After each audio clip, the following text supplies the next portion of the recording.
The Raiders season is over. Geno Smith is trash, Ashton Jeanty is a bust, and so much more. Oh, we just didn't play good enough in all three phases. Just overall, it just wasn't a good performance on all three levels. These are all the things that I've been seeing in the past 24 hours. So you already know on this Overreaction Monday, I'm going to be talking about some of the biggest takeaways and overreaction from the Raiders Week 3 matchup against the Commanders. And I'm telling you right now, it ain't too good. But are all of these valid points from the nation, or are we just overreacting as a fan base? Well, that's what I'm going to be talking about in today's video. So if this is the very first time you guys are coming across this channel and you love Raiders content, then don't forget to hit that subscribe button and hit that notification icon button just to notify you guys when I upload more videos just like this. Now, that being said, let's talk about some of the biggest takeaways from this game. Of course, right now it just seems like the same old Raiders. You know, the Raiders team that always hypes us up during the offseason, during the preseason, after free agency, after the NFL draft. We have all this hype, all this expectation, thinking that things are going to be different,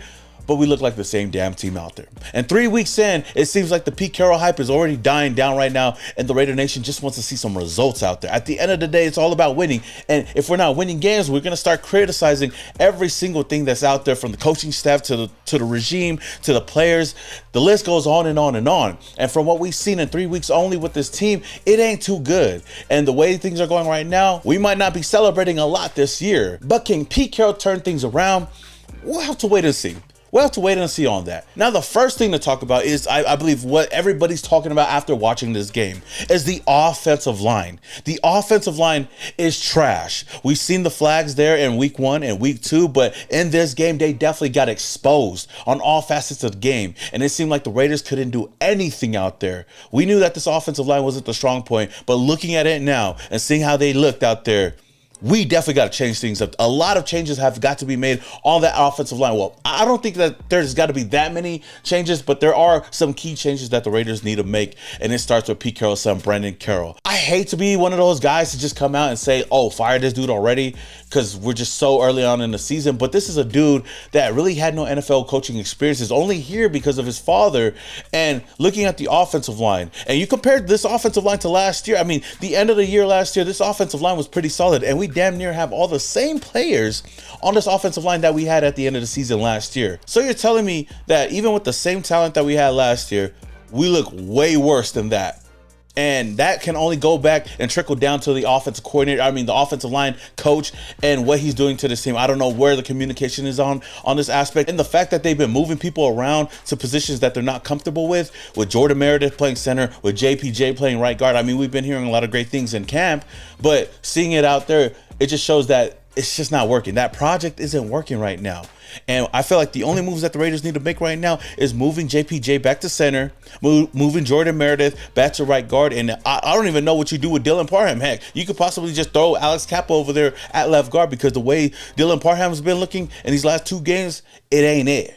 It definitely ain't it. I don't know what it is, but something's not clicking. In this game alone, the Raiders' offensive line gave up 5 sacks and 24 total pressures to the QB versus the Commanders. A horrible showing, an embarrassing showing, and we definitely got to change things around, like I continue to say over and over and over again. Now, the biggest question going into this game was whether or not JPJ was going to be ready to go, and he was. He was healthy, and he was out there suited up, but we did not play him. They left Alex Kappa out there, and I know there was a lot of questions on what the hell, where the hell is JPJ? And Pete Carroll simply addressed it in his presser after the game. Just that it was a short week, and he just got back, and we'll give Alex a chance to go again and see how that goes. And he was available to play, but we just decided for the continuity from coming out of last week, it might be a little bit smoother, and we didn't hit any of these days this week, and so it just felt like this was a better choice to go that way. Yeah, I know he's trying to explain it, but it still doesn't explain anything. Because I feel like even JPJ on a short week's notice could still do wonders, could do way better than what Alex Kappa has been able to do in these past 2 games. So I will say it's a poor judgment on Pete Carroll, and we got to do a better job moving forward. Like I said earlier, we got to move things around on this offensive line. Outside of Colton Miller, he's been a solidified piece. I don't even know why they had to switch it up. You know, if it ain't broke, don't fix it. If the offensive line doesn't get their shit together, man, this offense and this team, we'll see a lot of losses this year, and it's going to look just as bad as we've seen it this past week. And we know that the Commanders have a solid front 7, so there's no excuse there. Now, the next biggest takeaway was Trey Tucker having a breakout game. Now, Trey Tucker finally came out, showed out, and stuffed up the stat sheet. This dude looked like a great... If you didn't watch this game and you just seen the stat sheet, you would think like, damn, Trey Tucker has arrived. And you know what? Kudos to Trey Tucker for finally showing up and showing out and finally catching balls and getting those big touchdowns we expected him to get. He had 8 receptions for 145 yards and 3 total touchdowns. But honestly, most of that came in garbage time. And I feel like a lot of Raider Nation, it's sad to say, really don't care about it. Because at the end of the day, we lost, and it wasn't just another loss. It was the way we lost this game and the way we scored those points, because it was basically over at that point. Again, shout out to Trey Tucker on breaking out, but hopefully we could see this type of showing in a win. The next biggest takeaway is definitely the special team getting exposed. Now, the special team hasn't been that bad so far this year, but in this game, they were really bad. The Commanders' return game was on fire. Right out the gate, Deebo Samuels with a 69-yard return could have had a touchdown. Almost damn near did. But you know what? It was all good because the Commanders still happened to find their way into the end zone on a huge punt return for 90 yards. A 90-yard touchdown on the Raiders, shifting the momentum in this game. And when you look at the full picture, the Commanders had a total of 245 yards in the return game. That is crazy. That is crazy. And that definitely shifts the field position and gives a lot of momentum to the Commanders. And it just goes back to the execution on special teams. We've got to do a better job, a way better job than what we've seen in this game. And outside of the offensive line, this is one thing that really bit us in the ass in this game. Not only that, because I'm not even going to let the defense off the hook, because the defense got exposed in the run game. That was another big thing that I had going into this game. Another big storyline for this team is seeing how this Raiders defense plays against the run. And they definitely got smoked out there. The Raiders defense gave up over 200 yards on the ground, had multiple missed tackles and breakdowns, and also gave up a huge 60-yard touchdown to Jeremy McNichols.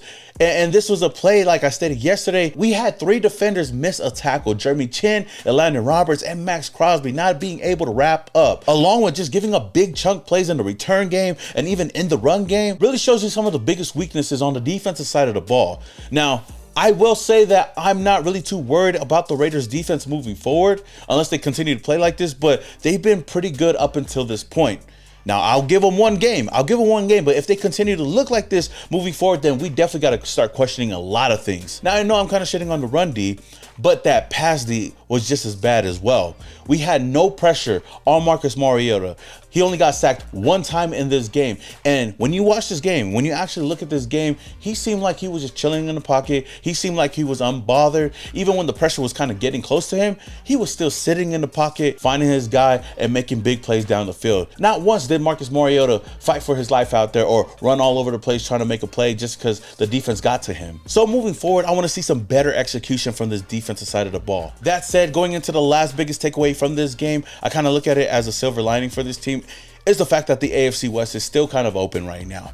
We've got 3 teams sitting at 1-2, and then the sorry-ass Chargers at 3-0, but it's still wide open. We all are tied right now, and we still got a lot of games to go. So does this loss really worry me?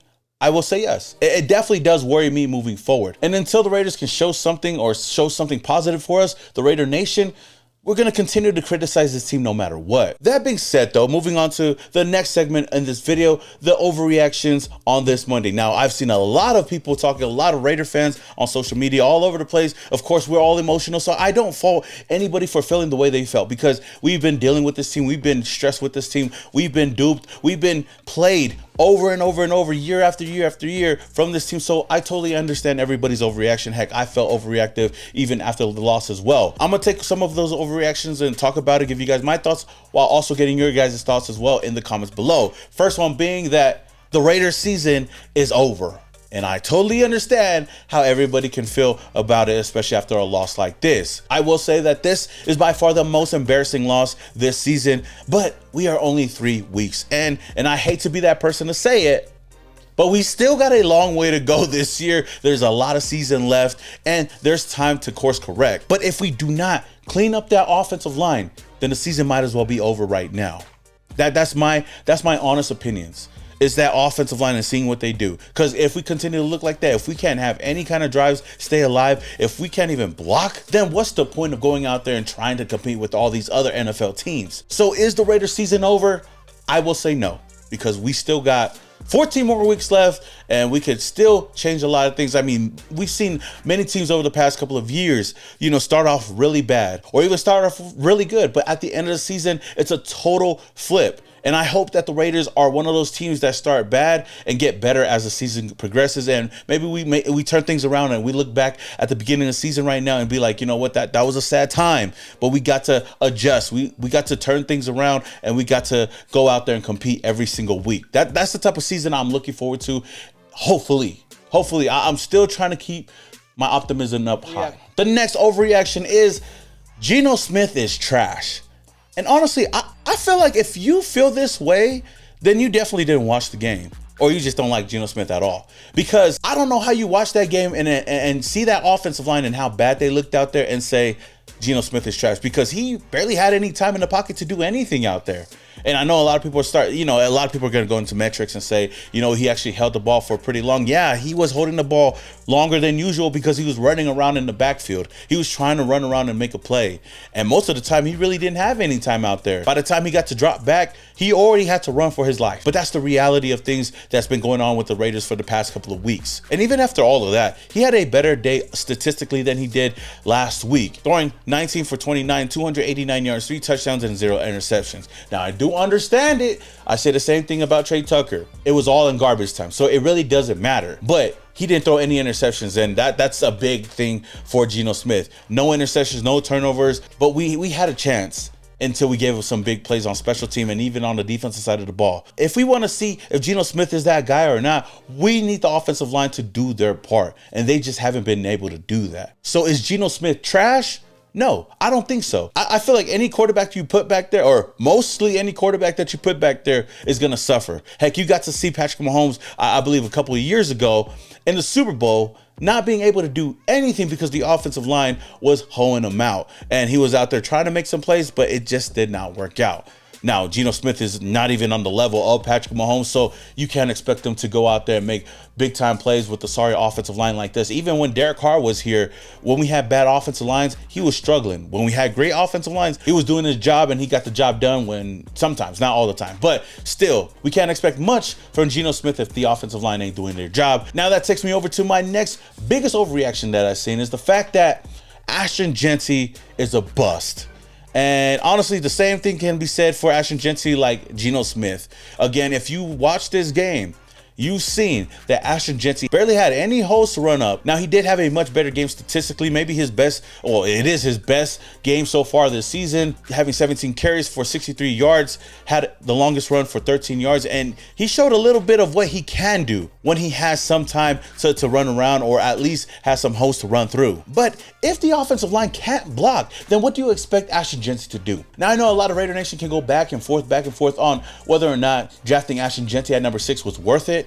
But looking at it right now and seeing how bad the offensive line is, it makes it seem like it wasn't even worth the pick. Of course, like I said earlier, we still got a long way to go, and hopefully we can see more better games out of Ashton Jeanty. But as far as right now, it ain't looking too good. And there was many times in this game where Ashton Jeanty barely touched the ball and the defender was already in his face.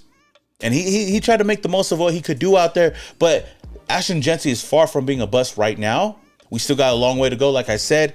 But to call him a bust after looking at how bad the offensive line is, I think is definitely a big overreaction by some of these fans. Again, I understand the emotions that go into all of this, but Raider Nation, what are your thoughts on all of this? Some of the biggest takeaways for you in the game, and also some of the biggest overreactions. Let me know how you guys feel about this team moving forward. What do the Raiders have to do to get back into the win column? Are you guys calling it quits this year, or do you believe that the Raiders can hopefully turn things around? Let me know your thoughts down in the comments below. Until the next video, this is your boy Small Raider, and your boys, yeah.